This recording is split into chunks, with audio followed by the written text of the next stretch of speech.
Okay, let's unpack this stack of sources on cacao powder. We're looking at it, well, not just as something for baking, right? Exactly. More like a high-powered food compound. Mm. A nutraceutical, really. Yeah, with specific doses, how it works inside the body, and also, crucially, some pretty significant risks, things you really need to think about. That's the plan. We need to distill the actual health benefits, the quantified stuff and the mechanisms.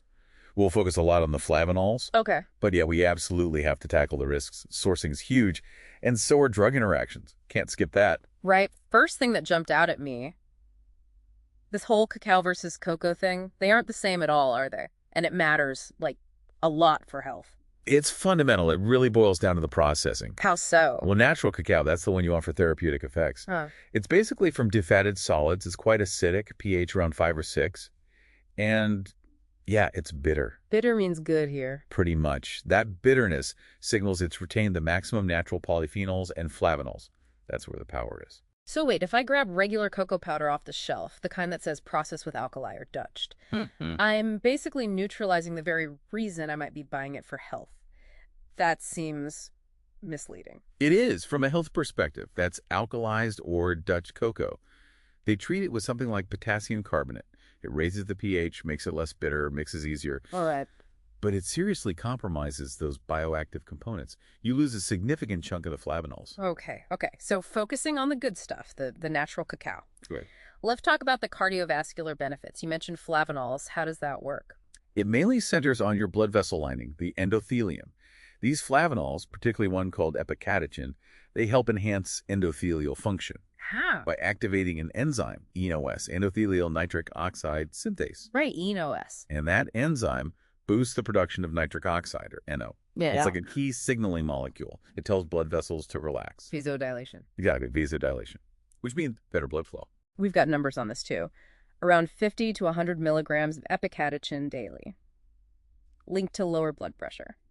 But the drop, like 2.8 millimeter Hg average, is that, a big deal? It's a fair question. Yeah.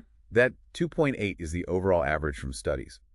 But, and this is important context, the effect is much stronger for people who actually have high blood pressure. Ah, okay. Yeah, for hypertensive individuals, say systolic BP over 140, the studies show the reduction is closer to almost 4 millimeters of mercury mean reduction. So for them, it's definitely clinically relevant, not just noise. Precisely.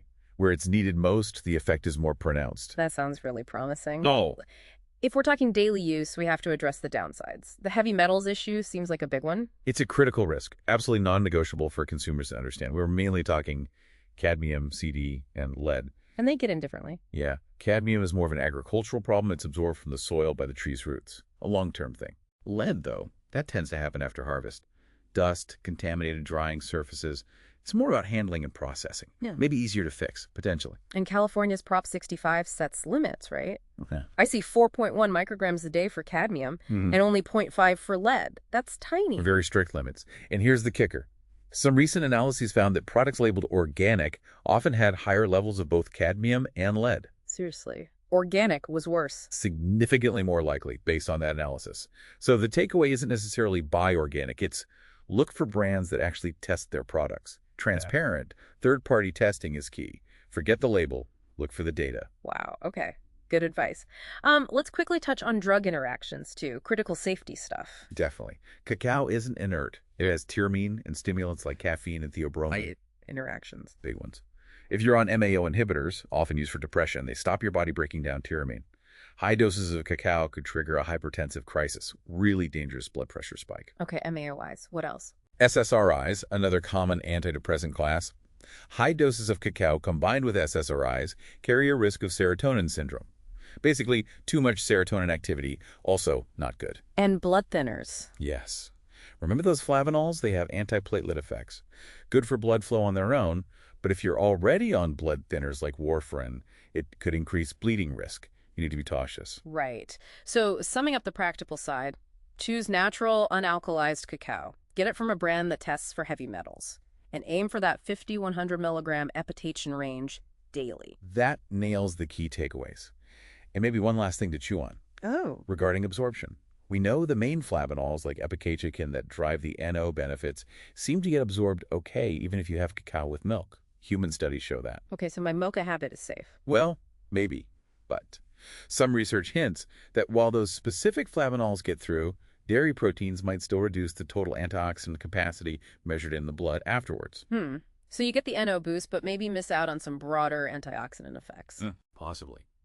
So, if maximizing everything is the goal, especially that overall antioxidant potential, does adding milk or creamer slightly reduce the, let's say, total efficiency?